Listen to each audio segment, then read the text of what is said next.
Before you just put your build-up strips on too, it's always a good idea to inspect your core to see if there are any problems with it on either side.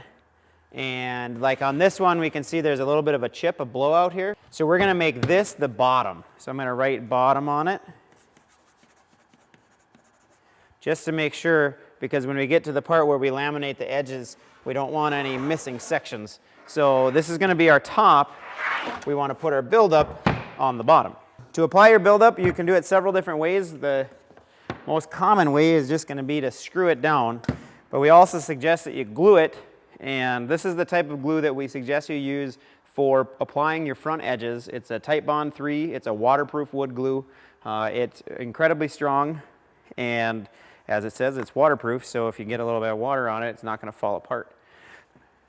Have Natalie just apply a squiggly bead of glue all the way down, and then we'll flip it down. Can you flip it? And then the important thing is to get it flush on the front and back, or just the front edge there. You feel it with your finger, okay? We're using 1 1/4" screws, and if you have it, this is an impact driver, but you can use a regular drill too. Impact driver is a little bit easier to manage if you can borrow one or if you have one around. Now remember, you got to get it up straight. Put another one on there. Yep, keep going. Good, a little bit more. There you go. Nice. Ah, you lost your bit. Okay, there's 2 ways you can do this as well. We need to get build-up strips for the end. We can measure it, where you just are gonna hold the tape measure in there, and then you can measure it, and it looks like just a little long at 22 7/8. Write that down. Or you can do the cheating way again. You can butt it up like that, and then you can take your pencil and just make a little tick mark right where you think it's gonna fit, like that. Perfect. So then you can transfer that to the top, and then that would be your cut line.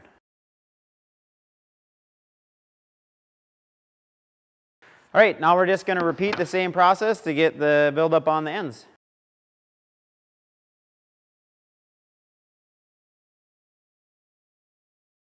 Okay, now that we have the buildup on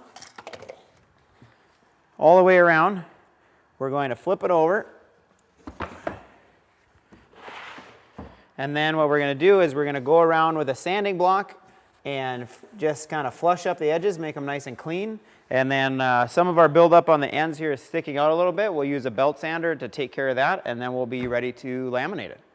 This is a sanding block that we just made with a peel and stick orbital sander sanding pad. You can buy sanding blocks at hardware stores or whatnot. We just made this one ourselves. All you need is something that's super flat, because what we're going to do is we're going to run it along the sides here and make sure we have this nice and flushed up and clean off any little burrs or bumps that might be on the countertop before we laminate it.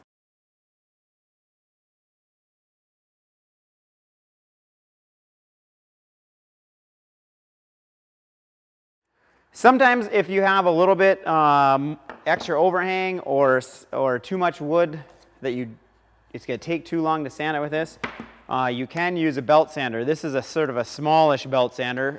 You can use a bigger one too. The only thing is that this is great for taking off a lot of material quickly, which is helpful. But at the same time, you need to be careful with it. Make sure you keep it flat, because it will take a lot of material off quickly, which if you're not paying attention can damage your countertop. So we're going to use this one a little bit. We have one end here that the buildup stuck out a little bit too far, and I'm going to have Natalie sand it off.